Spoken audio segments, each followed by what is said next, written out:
husband and wife were at a party chatting with some friends when the subject of marriage counseling came up. My husband and I have a great relationship, the wife explained. He was a communication major in college. I majored in theater arts. He communicates really well. I just act as if I'm listening. You know, studies show that 80% of our success professionally and our happiness personally are the result of meaningful relationships. Communication, effective communication, is the basis of all productive relationships. So why does communication break down? It's because communication only exists when the receiver hears and understands the speaker's message as it's intended. In other words, we're terrible listeners. Don't miss the message of today's podcast. While it's a simple one, it's a very powerful one on effective listening. So why is listening so important to the communication process? The most powerful and basic way to connect with another person is to listen. Just listen. Possibly the most important thing we give to the people we love is our attention. So by improving your listening skills, you will make every relationship you have, professionally and personally, that much better. So here are a few basics you should know about listening.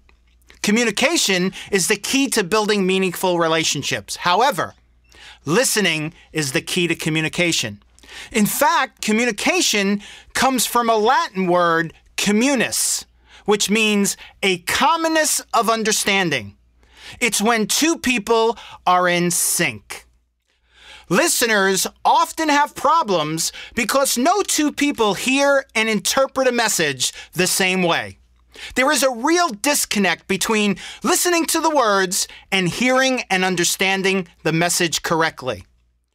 When we listen effectively, we understand what the speaker is thinking, we understand what the speaker is feeling.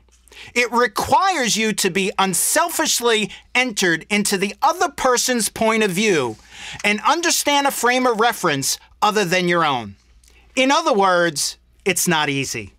Listening doesn't mean being quiet until you can grab back control of the conversation. It doesn't mean rehearsing a response to the speaker's message. And it doesn't mean to listen for the flaws in the other person's argument. What it does mean is to be completely committed to hearing and understanding the speaker's message before you formulate a response. That's important, so let me say it again. It means to be completely committed to hearing and understanding the speaker's entire message before you formulate a response. Let's take a look at the benefits of effective listening from a professional point of view and from a personal point of view. When you listen effectively at work, it creates clear understanding. Clear understanding facilitates appropriate response, which is the direct correlation to high-quality communication. When you have high-quality communication at work, you have cooperation, high morale, you have commitment, but most importantly, you have peak performance. In the sales world, it improves your relationships with your clients, with your supervisors, and with your company. From a personal standpoint, it improves all your relationships.